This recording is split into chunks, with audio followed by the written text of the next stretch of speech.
একদিন গ্রামের রাস্তায় হঠাৎ দেখা গেল এক রহস্যময় সুন্দরী মেয়ে।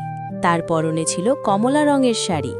গ্রামের মানুষ অবাক হয়ে তাকিয়ে রইল, কারণ কেউ তাকে আগে কখনো দেখেনি। হঠাৎ আকাশ থেকে একটি জাদুর পাখি উড়ে এলো। পাখিটি আগুনের মতো লাল আলো ছড়াচ্ছিল। মেয়েটি ধীরে ধীরে পাখিটিকে নিজের হাতে তুলে নিল।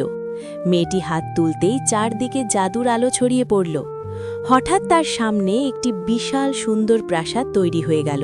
গ্রামের মানুষ বিস্ময়ে তাকিয়ে রইল। এক বৃদ্ধা মহিলা এই দৃশ্য দেখে ভয় পেয়ে গেল। তার চোখ বড় বড় হয়ে গেল। সে ভাবতে লাগল, এই মেয়েটি কি মানুষ নাকি কোনো জাদুকরী।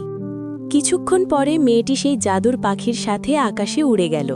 গ্রামের মানুষ শুধু দাঁড়িয়ে সেই দৃশ্য দেখতেই থাকল। আজও গ্রামের মানুষ সেই রহস্যময় মেয়েটির গল্প মনে রেখেছে। গল্পটি যদি তোমার ভালো লেগে থাকে, তাহলে ভিডিওটিতে একটি লাইক দাও, কমেন্ট করে জানাও তোমার মতামত। আর এমন আরও রহস্যময় গল্প পেতে চ্যানেলটি সাবস্ক্রাইব করো।